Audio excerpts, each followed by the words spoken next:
All right, so day 2 of going through Speed Mechanics for Lead Guitar by Troy Stetina. And so we're going to pick up from where we left off last time. And I'll continue reading through things. Most of it won't be showing what's in the book because, well, copyright stuff. Being rude. Don't want to give too much away. But anyway, so the next thing here, there's a lick that did not get to last time, but we'll be working on this today. So I'm going to be starting off with that. I will not be using the same fingering as his, though, because, yeah, it's interesting. Interesting how he would use a certain set of fingers for one lick that's very similar and then change the fingering for this one.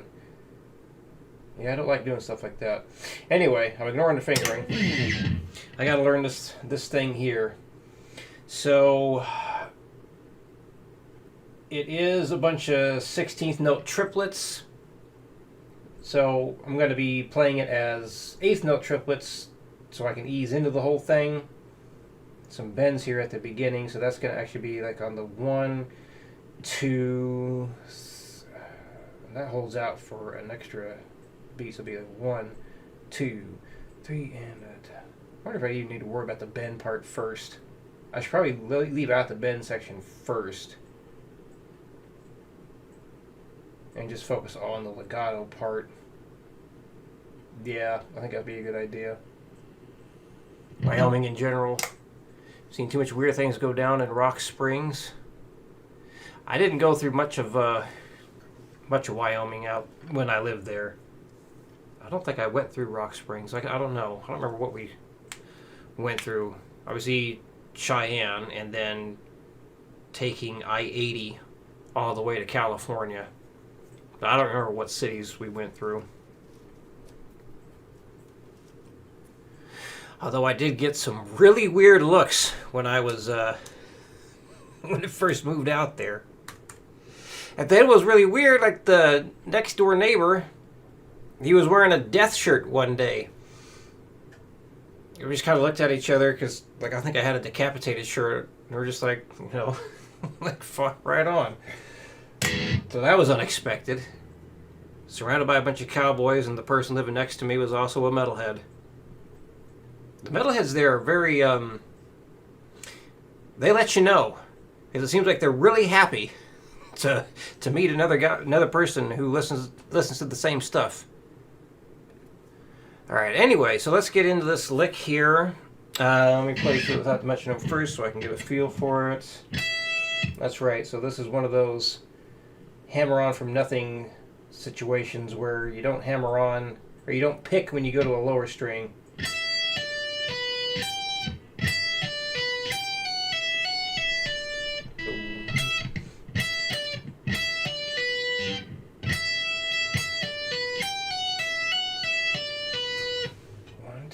So 1, 2, 3, 1.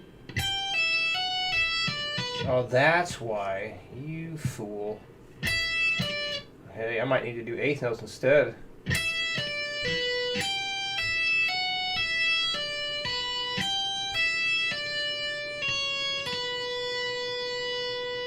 Wow, okay.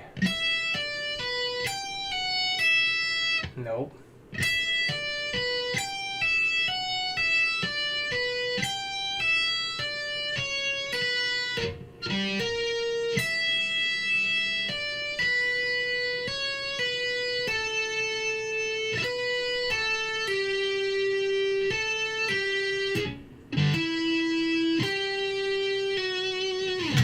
Wow.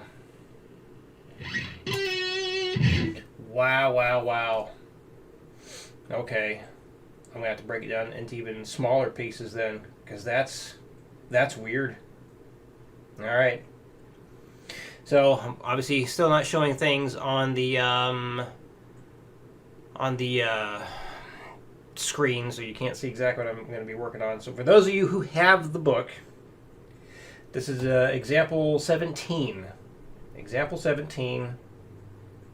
And I'm going to be breaking it down quite a bit because it's too unfamiliar of a pattern. And I suck at it right now, so I need to make it more accessible. Okay.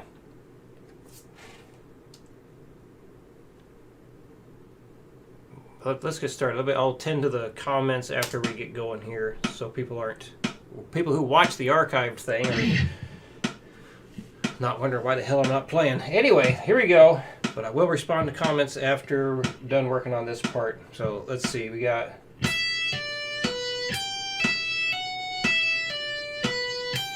All right, I'm just going to work that up first.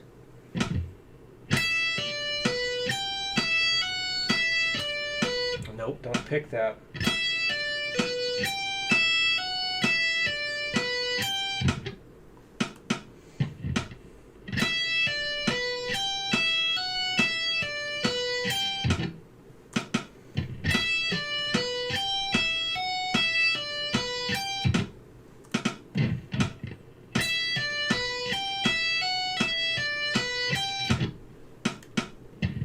I can see how a beginner would get very frustrated with this, because it's going to be pretty advanced for a lot of people.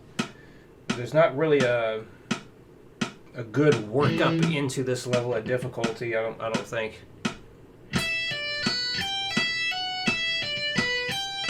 Whoops, I went too far.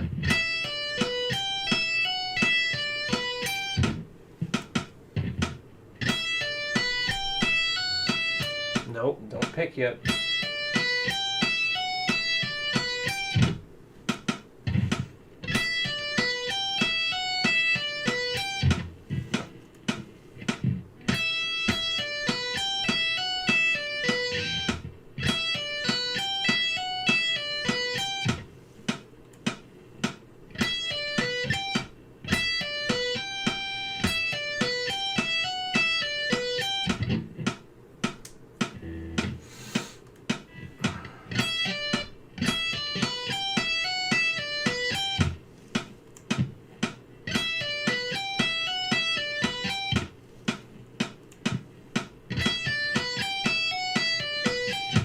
Now, normally I'd work this up as fast as I can before changing to a different subdivision and adding more.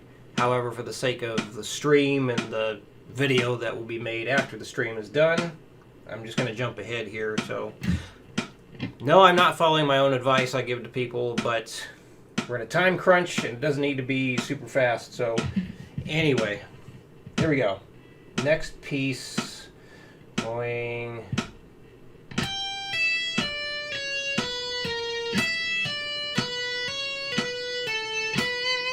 Right, so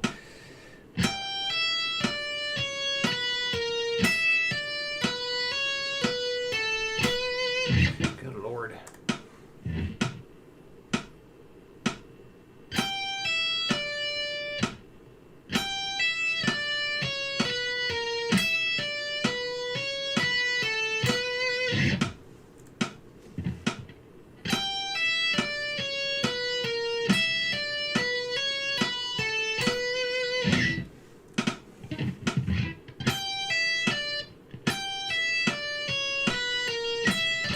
Wrong.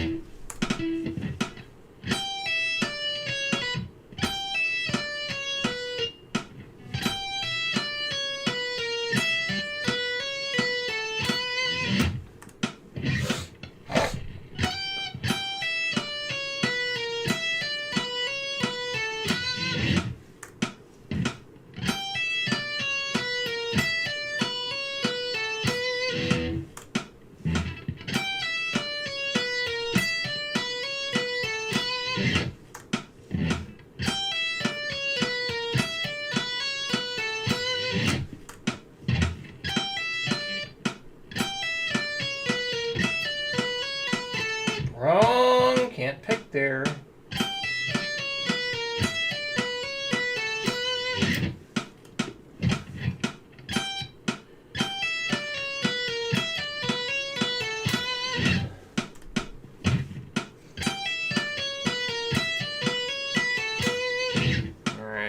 that chunk. Next we have... I'm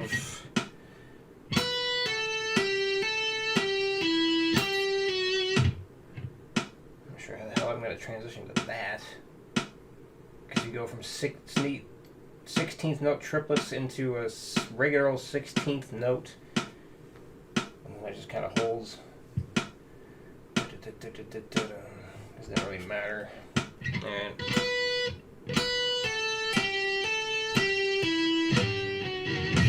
okay, well that's not hard.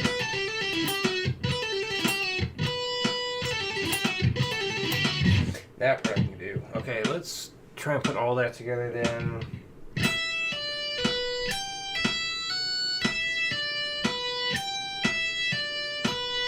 Nope.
No.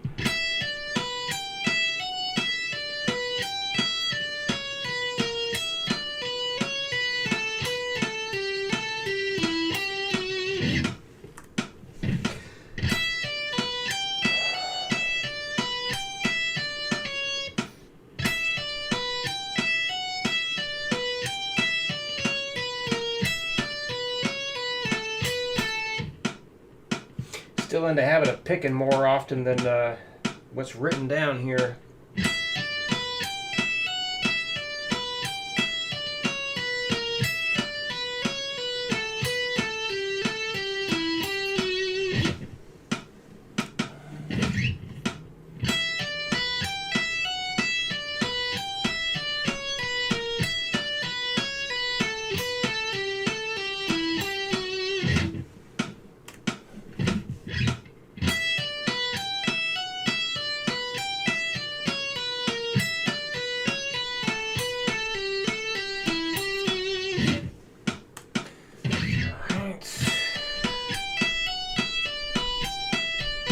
Nope.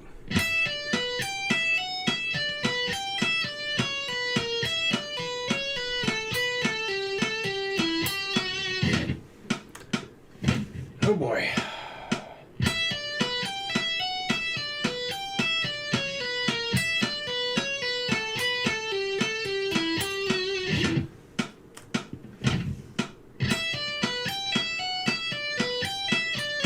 Wrong.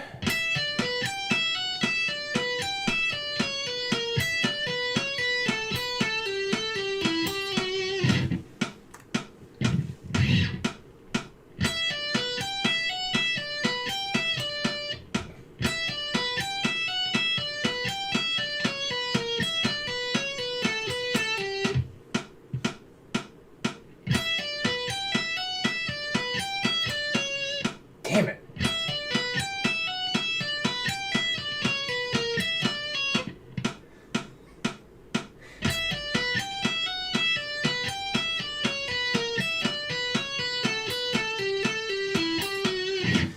Oh, the non-picking. All right, I'm going to try doing triplets now.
boy.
Like you said, one of the hardest parts about this is not picking to follow how this is notated.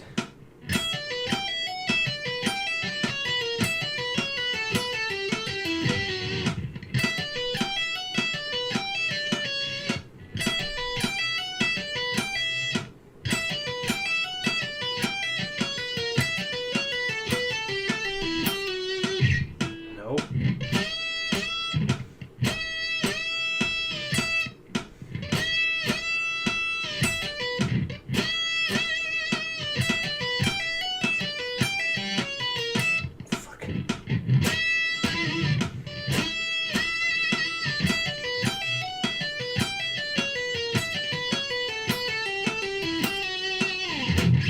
Well, this is taking quite a while. This needs more practice. I could get a bit more out of it, but yeah, that is a challenging lick. So for anyone who has experienced difficulties with this stuff, I'm not surprised. Because that lick, man, that is way more challenging than the previous one. Example number 16, we finished with that in the previous stream, and that didn't go too bad. I actually got that one up, I think, kind of fast. But this one, man, that's a pain in the ass. So the difficulty level there, to me, just skyrocketed for sure. All right, I'm gonna just read through the YouTube comments, respond, and then we're gonna get to the next section of the book. Andrew says, I've had to sample monitoring wells in Rock Springs that the homeless enjoyed using as toilets. That's always fun. That's fantastic. Jesus. I guess I could look it up. Where about is Rock Springs compared to Cheyenne? Cheyenne's where we lived. And F-World says, losing fat and mass, finally, very good. Increased the cardio and HIIT training, better sleep schedule, very good. No snacking, definitely important. No late night eating dinner. Of course, high protein, too, to keep up the gains, always good. John, would I be a vampire or a Tengu? Japanese bird like divine warrior yokai.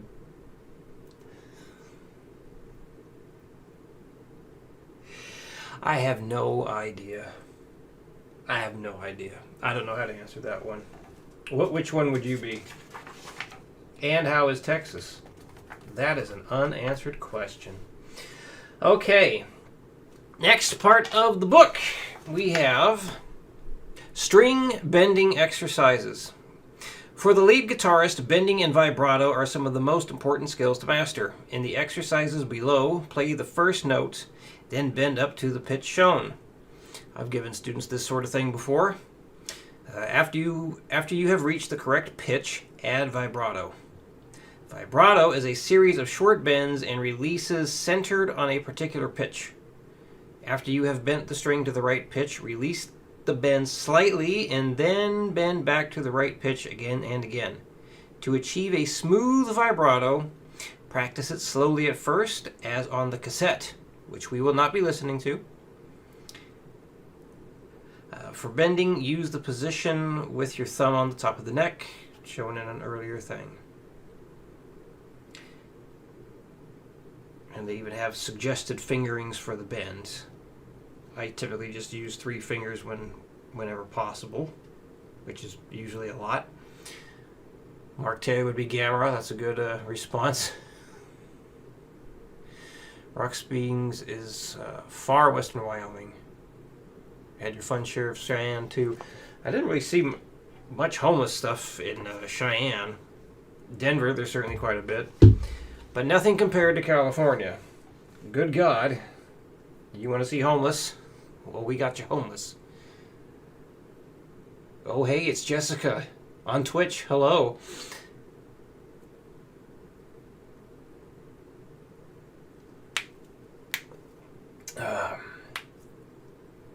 Deaf World, have you looked up Gamera? Alright, so, yeah. Yeah, it's tough to teach vibrato. I had one person actually comment on a Patreon lesson. He was already signed up for Patreon, and he hated my vibrato so much that he left a comment about how shit it is and left. So yeah, apparently I have shit vibrato. Damn it. And he's recommending the 2 fingers here.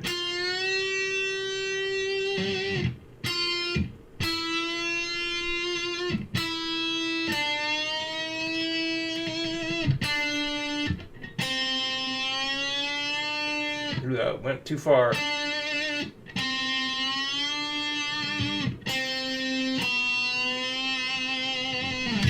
And then it says etc. So what the heck? What's etc.? You're just supposed to... Well, I guess kind of just following down that A minor scale there. Because, yeah, he hits this note.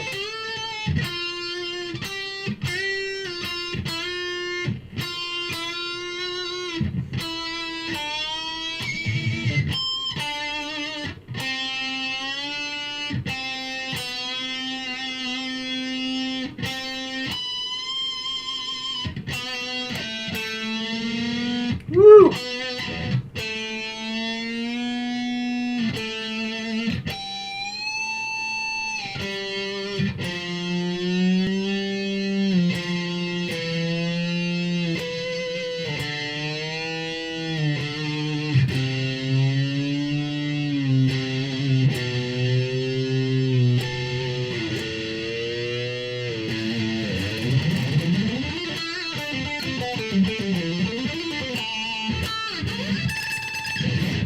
Alright, next I got E minor pentatonic stuff. Oof. Step and a half. I always worry about doing step and a half because I don't want to break strings.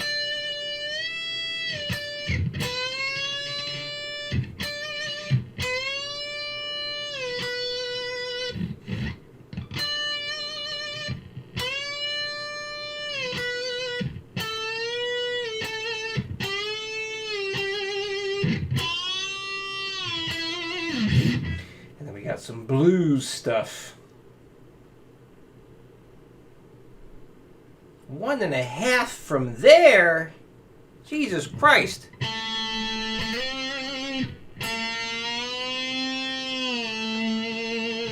that's not something I would normally do. Whew, that's a bitch of a bend.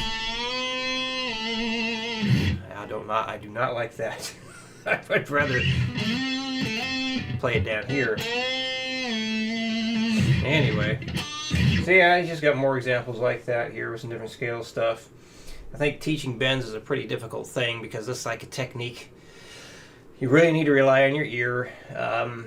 There's a lot of stuff that happens when bending strings that you gotta mute all the other strings and make sure that you don't have a bunch of crap ringing out, you don't catch the other strings as you do the bend release, things like that.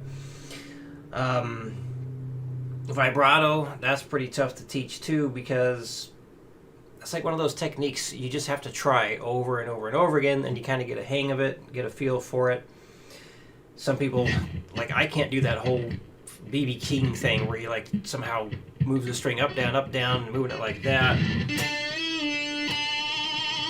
I'll do like some finger bends like that. This way. Although sometimes I try and do that every now and then, the whole move the arm like that, but that just never worked. High E string, I'll do like it's kind of back and forth thing and get some vibrato that way. You can do like some upward bends for it though. Anyway, moving on. Next part says rolling to change strings. Often, riffs may use two notes that lie on the same fret, but are on adjacent strings. To play this without letting the notes ring together, as in a chord, you must roll your finger over to the new string and off of the previous string without lifting it off the fretboard. Lifting your finger off the fretboard to change strings will put a short rest between notes, not allowing them to sound fluent and connected. Play the first note with your fingertip, then without lifting pressure off the fretboard, roll onto the third string. Your first finger should be then, whoops, I screwed that sentence up. Your first finger should then be holding the fourth string muted, pressing down only on the third string. Roll with each finger the same way. So, yeah, rolling, good technique to learn. I try and just use my index finger as much as possible. I hate rolling with the pinky.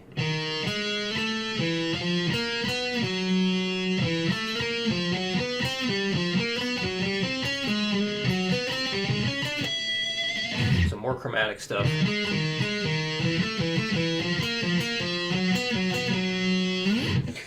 And then, what do we got here? An asterisk marks each place to use the technique in the following riffs. Holy shit. Yeah, he calls these riffs, typically this is what someone's going to call a lick, I would say. But let's try some of these rolling riffs. Alright, so we got, let's see, with the, oh, I see what he means. I see.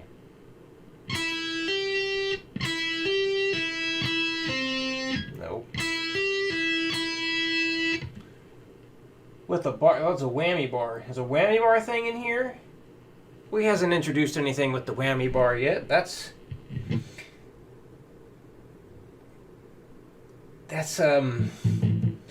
I take, I don't want to say this without sounding like a jerk. I guess too late. I have concerns with that because it's like, why introduce a technique that has not been used yet or even discussed, like all of a sudden? I think the whammy bar thing should have been left out because also, what if you don't have a whammy bar? I clearly don't on this. So yeah, maybe like have a non-whammy bar version at least. I think that would be good. But anyway, you're gonna get the non-whammy bar version. So this one's going up.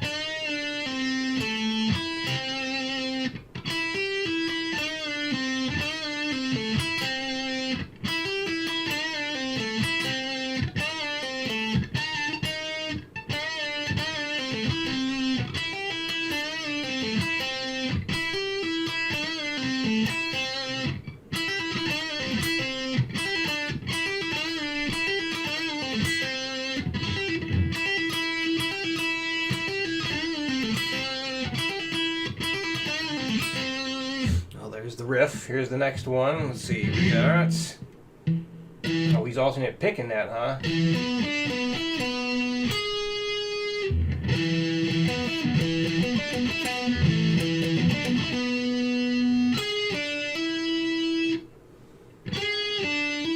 And we got a string skip already. So there's a jump in difficulty right there. A lot of people struggle with string skipping. I mean, I guess you put it in somewhere, but that's as complicated as this riff is. I feel like that's a big jump. Like things are missing to help people progress in a more structured manner, more structured way. But of course, like I mentioned in the previous stream, how I mean, there's only so much you can put in a book like this. I mean, if you covered things the way I'm doing, or trying to do, this thing would be freaking massive, and it might be overwhelming for people. But at the same time, as one person commented on the previous video, for day one, he said that, you know, when he tried going through this book the first time, he got so frustrated with it, he just gave up on the book. So, yeah, there's benefit to having more steps into the different kind of things here. So I think something's missing going into that, and this is extra example 23 here. And anyway, yeah, some progress up into string skipping I feel would be helpful for a lot of people.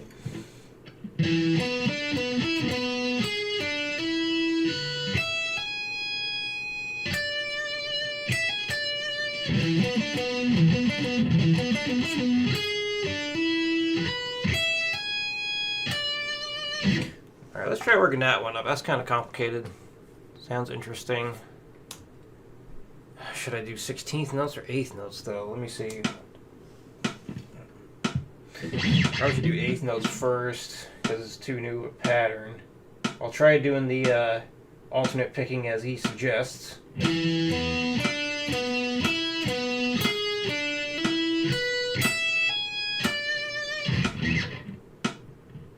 Man.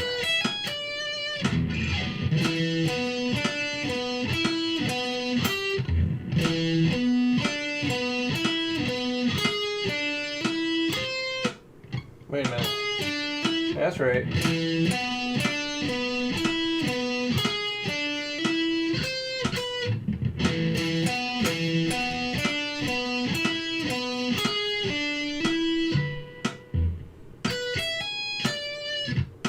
You know, I'm just going to pick it how I want to because, yeah, that's what my brain's telling me to do, so fuck it.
Normally I wouldn't do this, but for the sake of time, I'm going to go ahead and drop it back down to 16 and do the 16th note version instead.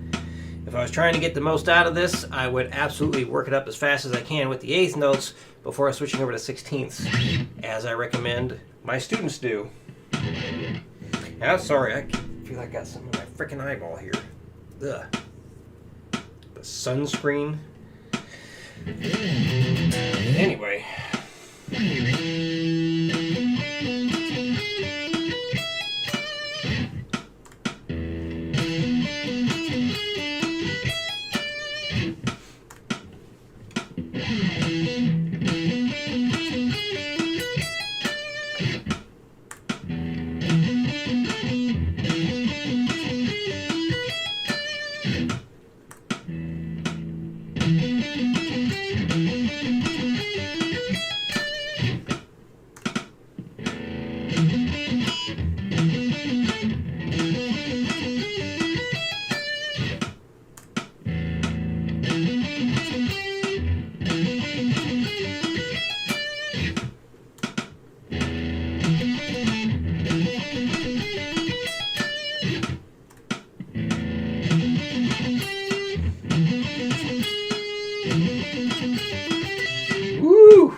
Alright, see if I can at least get to the 120.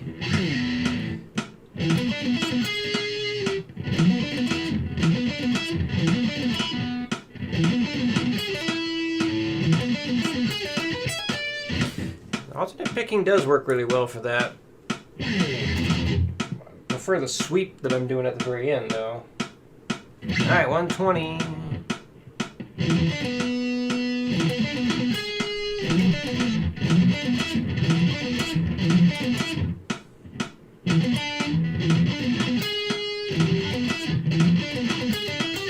Fudge.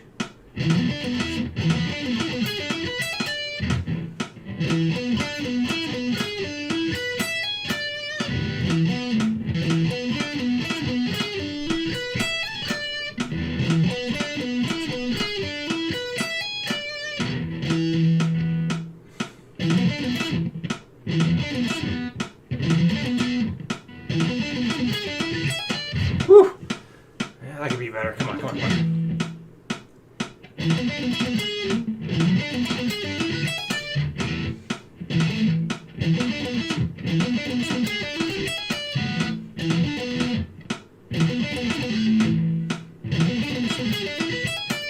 Alright.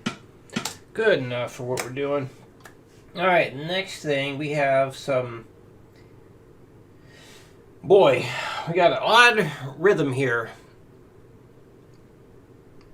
So I mean, I know he does cover rhythm for part 2 of this book.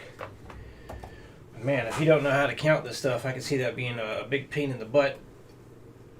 And I know you got the audio to reference for being able to do this. I have no idea if he does it like slow to explain what's going on first or what. But let's see what we got going on here.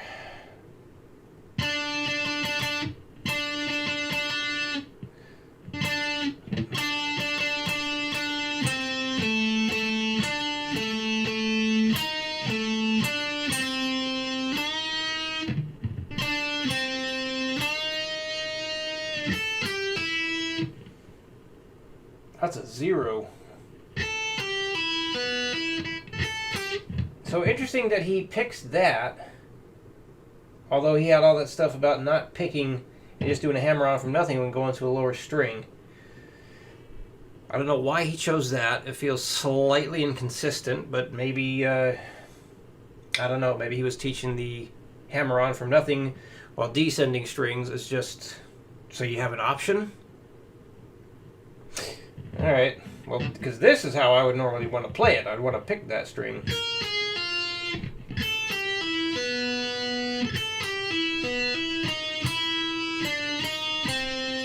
Good Lord.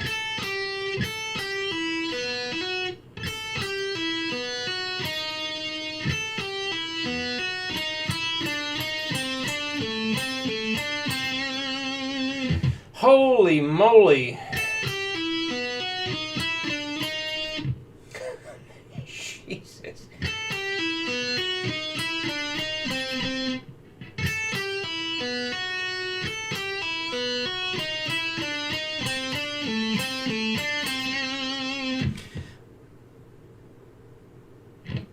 Difficulty spike. I suppose this is close to the difficulty as that previous lick I was having trouble with. But yeah, again, I can see why people would struggle with this. This is definitely not a beginner's kind of thing. This is going to push you for sure. Man.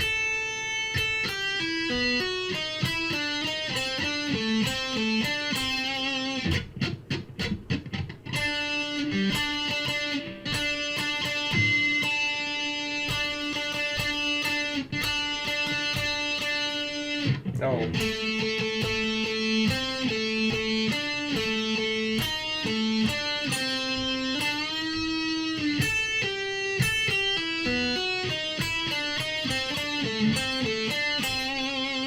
Holy moly!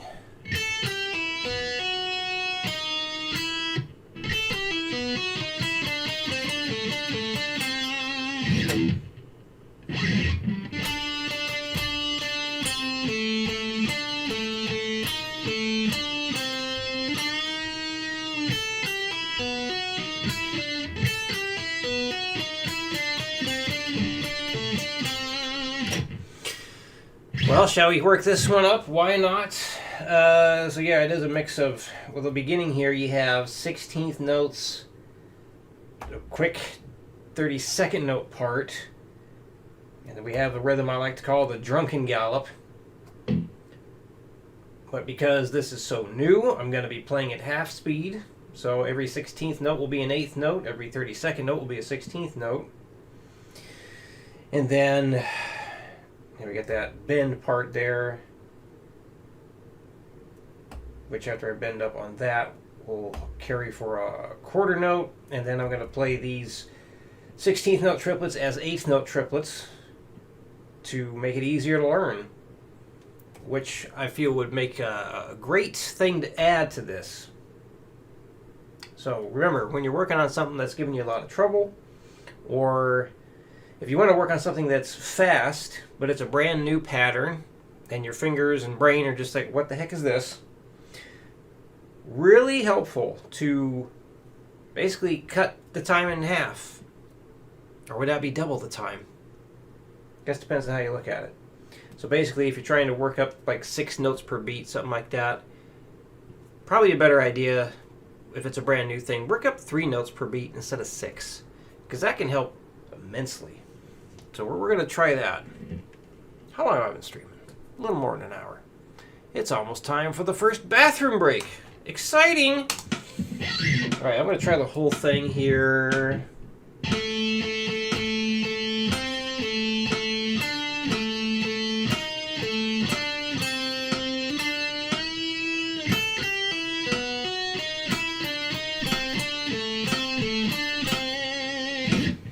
Holy crap.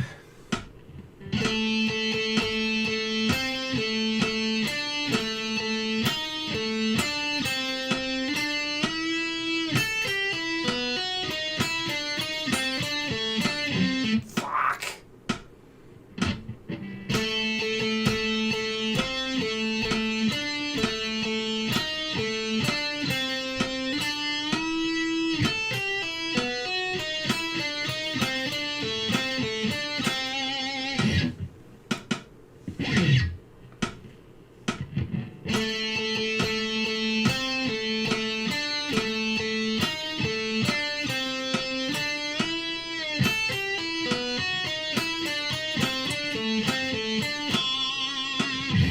Do it that way, I can try to get a little pinch at the end there.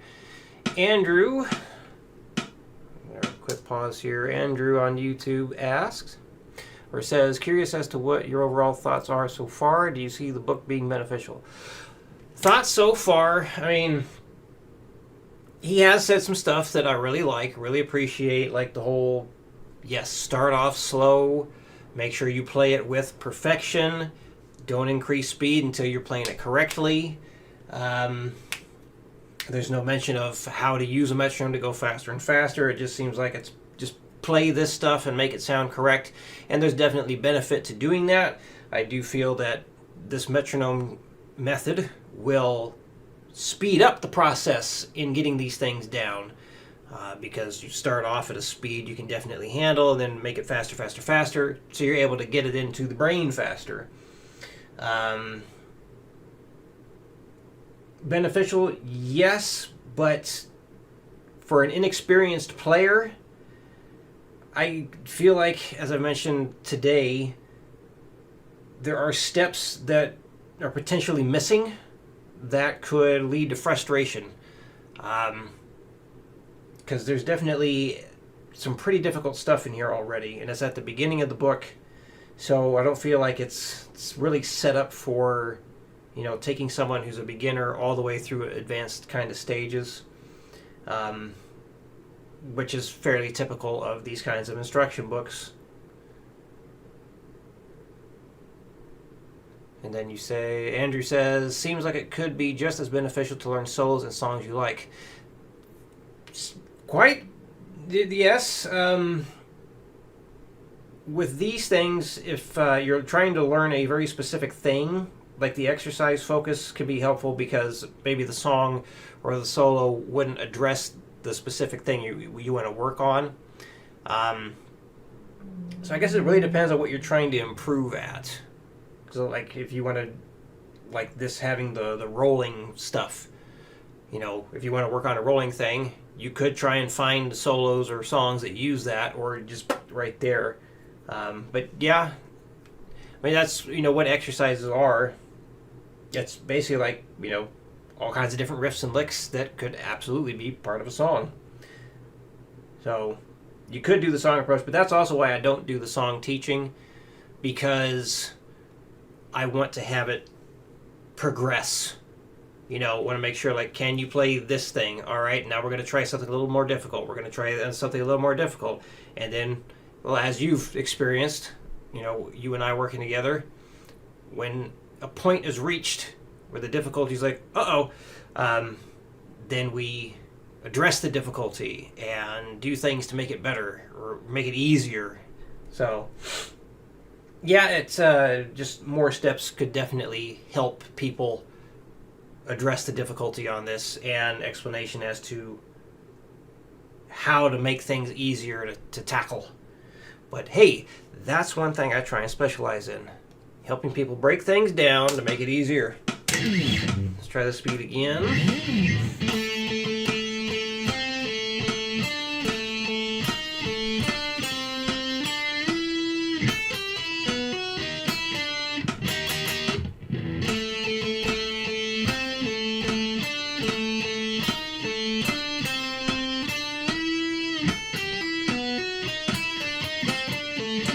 God damn it.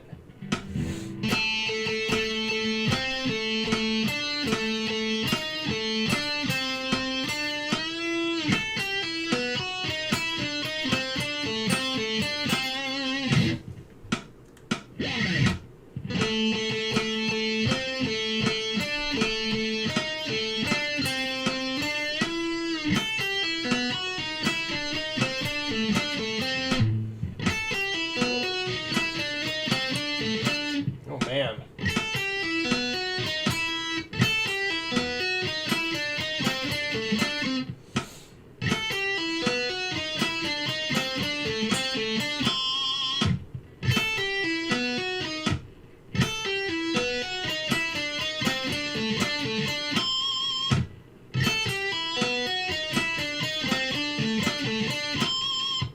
Wait, what?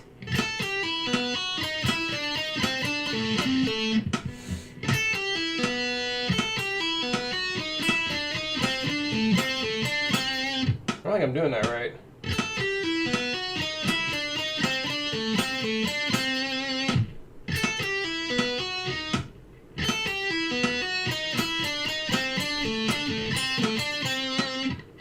Fuck.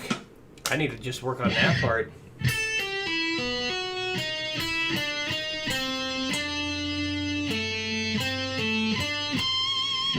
Go back down.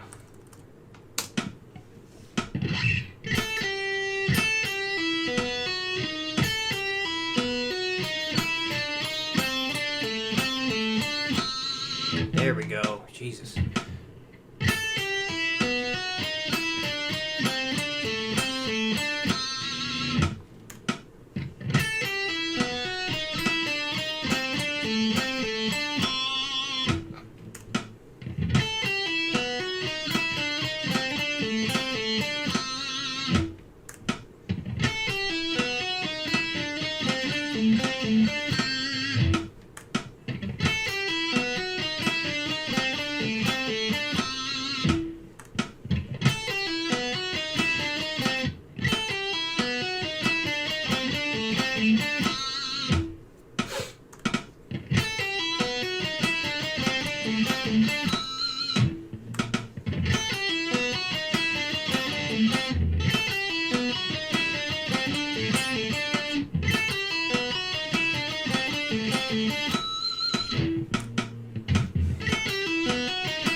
That's good enough.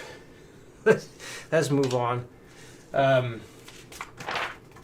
Ooh, the right hand. Andrew on YouTube says, how would you recommend approaching the exercise in the book? Or the exercises, all of them. Okay. That is one thing I like about your teaching. There is a process and as to how to approach it and get to an end goal. Well, thank you. I appreciate that. And it really depends on the exercise. Let me read that comment too. Continuing, these kind of books are very open as to when it is okay to move on. I'm one of those people that need a goal to obtain to know when I have reached the point that moving on onto the next thing is okay. So, a big thing, the way I like to put it, is if, God, how do I want to say it? Let me take a second and try and think.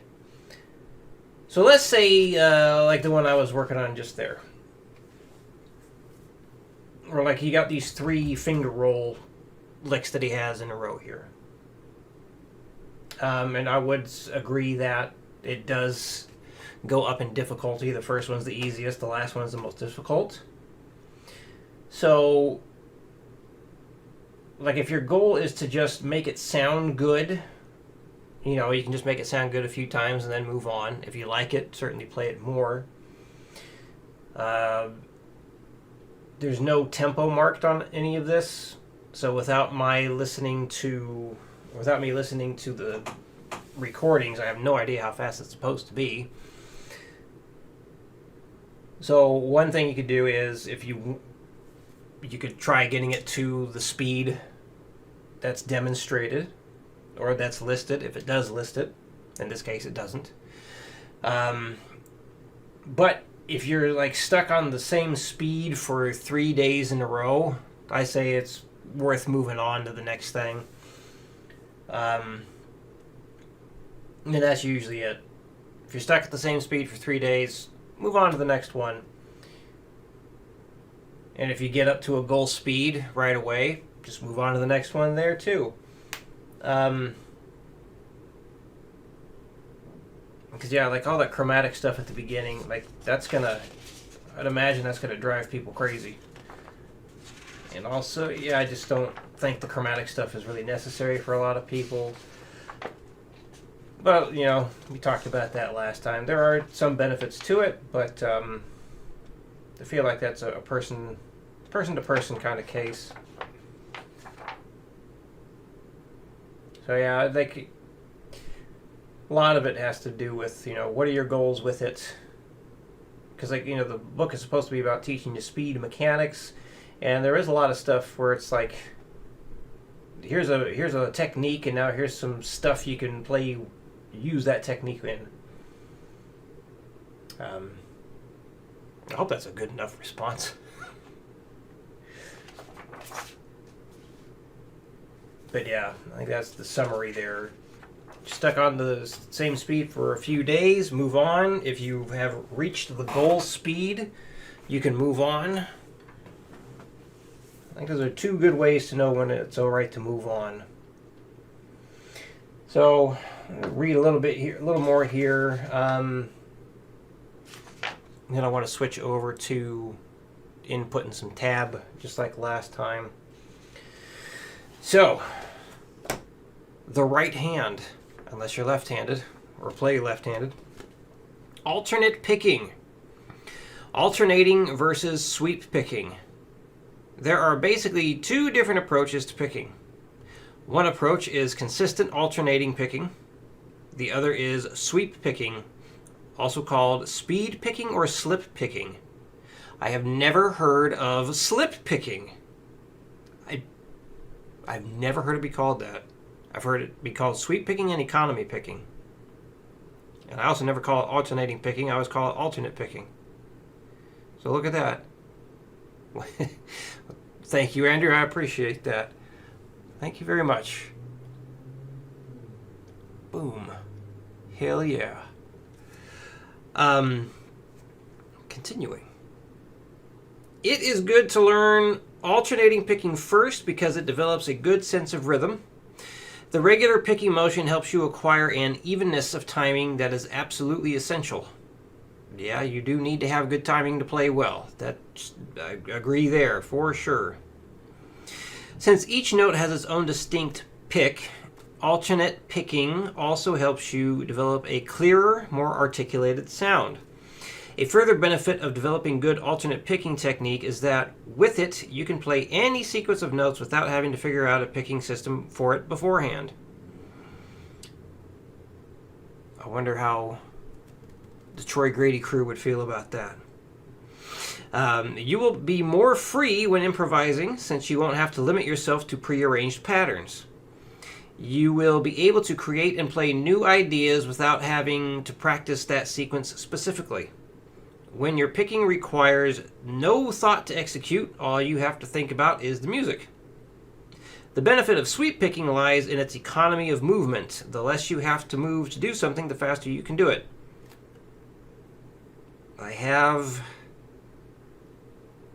It depends. For me, it depends on what it is. With sweep picking, you can do things that are impossible with alternate picking. That is true. This becomes very apparent when several strings are crossed with one note played per string. Yes, so it's really like it depends on the circumstance, what it is you're trying to play.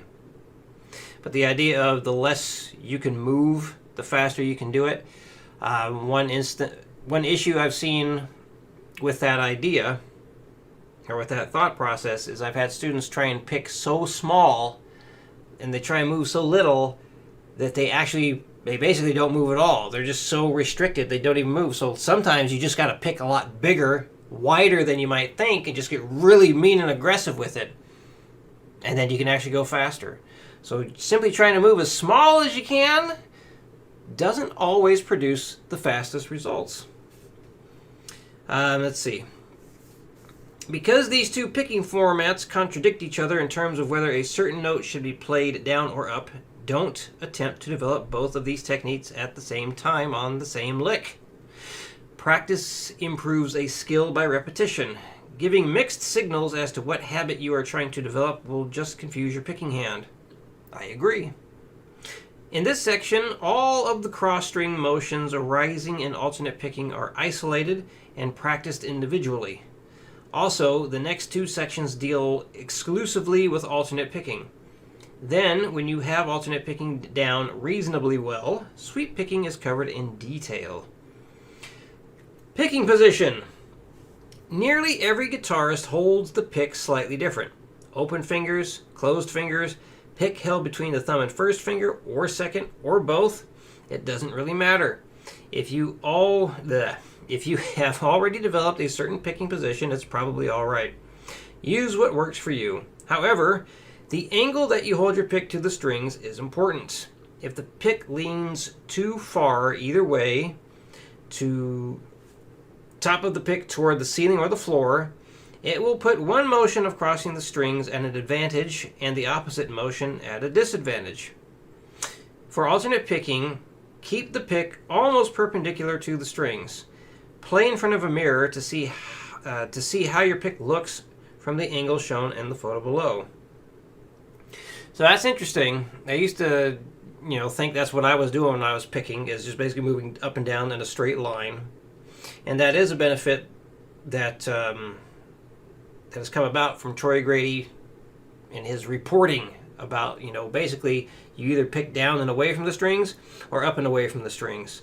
So Troy Grady versus Troy Stetina. So Troy Stetina is saying how, if you have the pick angled one way, it could be problematic for certain string escape motions, versus this way, that could be problematic for certain string escape motions. But, either way, it's going to be changing. So I do like the idea of, kind of keeping it fairly parallel, although I tend to favor tilting the pick this way a bit for the super fast stuff. But, yeah, really, again, depends on what's being played. Anyway, continue on. Picking motion. For really fast picking, wrist movement is probably best. Some combinations of wrist and elbow movement can work also. I recommend avoiding finger-thumb movement. Depends on how you use it. If you still have some doubts about your picking motion, check out a few videos of guitarists whose techniques you admire and copy their picking positions. What if they happen to use the thumb and finger picking? Continuing, whatever picking motion you use, it should be small and precise movements. Remember that distance equals time. And remember that if you try and pick too small, it could lead to no picking, and it can actually slow you down. So my thing is, if it sounds good, doesn't matter. That's it. It's just make it sound good. That's the most important thing. Make it sound good. And I do agree that, yes, every guitar player is going to hold the pick a little bit different. Depending on, with the idea of like holding it between your thumb and your middle finger, or like holding it like this, like, if it works for you, it works for you, for sure. Can't think of any specific problems that may come from it, but who knows? Maybe I'll find one someday. Maybe I never will. I don't know. But yeah, I wouldn't worry too much about when people say you have to hold a pick a specific way, because it's going to look a little different for everybody. That is true. There's certainly some ways of holding a pick that would not work very well. Like, you don't want too much sticking out. You want to still have a firm grip on the pick. But anyway, let's continue on here before we run out of time. Single string picking. With your right hand, the first step is alternating on a single string. Play the downbeat with a downstroke. This can be reversed, but downstrokes are naturally easiest to accent with gravity, which gives your playing an easier rhythmic flow. After you have memorized each exercise, practice with the metronome. Ooh. Begin at about 80 beats per minute. I have said that once many years ago, but now I'm a big believer starting at 60. Start at 60, goddammit. Move the metronome up 2 units at a time until you reach a comfortable speed. Alright, so yeah, just basically 2 units. It depends on what kind of metronome you have. That's not necessarily 2 beats per minute, because you might have an old analog metronome where, you just turn the dial and that's going up different beats per minute depending on where you're at on the dial. As my old guitar teacher said, just basically go up 1 or 2 clicks on the metronome, because I had predetermined beats per minute on the thing. But now, I always recommend no more than 5 beat per minute increments.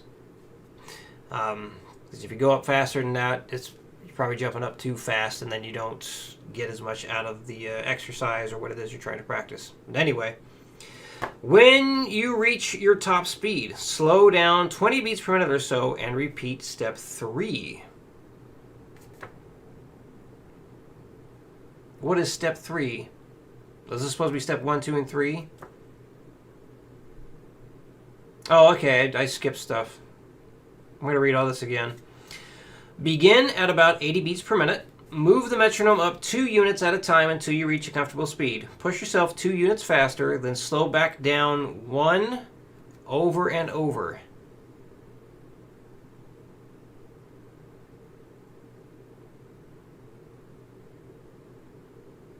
Interesting. So he's saying go up 2, down 1, up 2, down 1.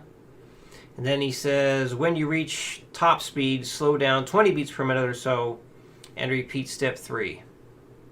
That's an interesting way of doing it. It can certainly work. I've never tried that. If you find that you have trouble playing in time with the metronome, yet can play much faster without it, you have developed speed but lack rhythmic control. There's a lot of people who do that. Andrew says, gotta run. Look forward to catching up on the rest later. Thanks. Thank you, Andrew. We'll talk to you soon. Continuing here. Say, when playing moderately fast, 16th notes at 80 to 120 beats per minute or so, you can get away with extra movement of the pick. When you reach about 144 beats per minute or higher, however, there is no time for wasted movement. Because of this, when you are playing slowly, concentrate on making the picking motions as small as possible. Again, I just don't agree with that. Eliminating any extra movement of the pick. Because again, if you try and pick so small, and I don't think that's where it needs to be focused. Focus on making it sound good. I could be wrong, but seems to work well for me. And at least for some students, when they focus on making it sound right, I mean, yeah, it's just focus on making it sound good. That's the most important thing. You worry about trying to decrease the picking motion too much, then I don't think it's focusing on the correct thing. It says your pick should move up and down only without any motion away from the string. If you have made a habit of too much movement in the picking, you might try skipping or hang on. If you have made a habit of moving too much movement in the picking, you might try skipping right up to somewhere around 144 beats per minute. This can force your pick to get in the habit of making smaller movements. Then work back down, concentrating on maintaining the smaller picking movement. Exercise 25 uses open strings, as in riffs by Iron Maiden and Gary Moore. Concentrate on making only small up and down movements with pick. Follow the instructions above for using a metronome. So, and basically he's just got this.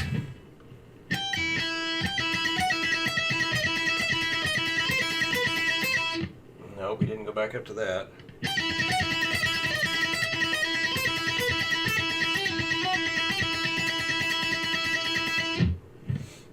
I would like to see this end with a note on the downbeat because it's easier to practice stuff like this when you end on a down stroke. A lot of zeros at the end there.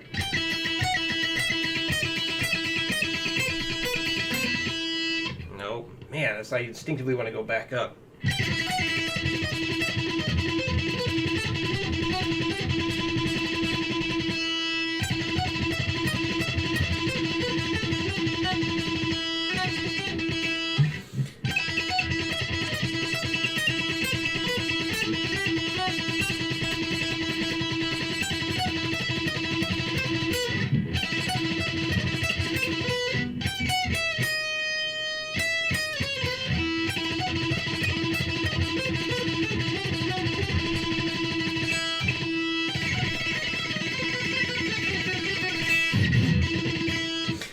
Yeah, I mean, it works fine. I don't know. I don't know really what to add to that one there. I'd like something a bit easier for people to follow in terms of, like, I mean, there's nothing wrong with going to the open string thing. I would prefer something more like, I don't know, just easier to play in terms of, like, how the music goes.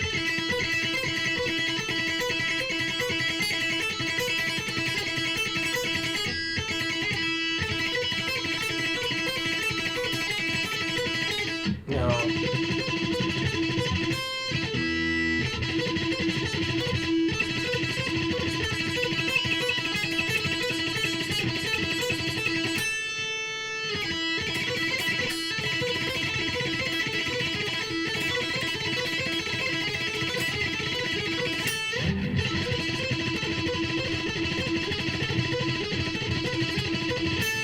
Like something like that.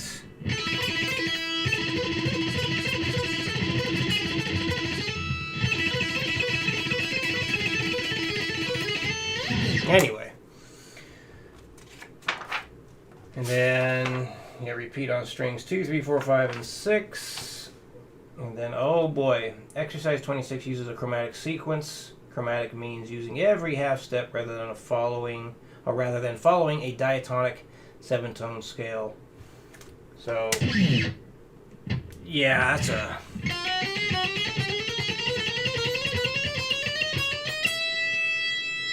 Wait.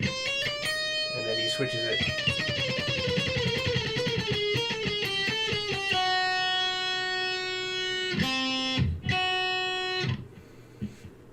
Well, he might continue on with this next time. There's a lot of stuff in here going through. Yeah. Okay. And I'll have more thoughts to share on how I feel about the way this is structured at this point. Because, yeah, all right, there you go. That concludes the day 2 of going through speed mechanics for lead guitar.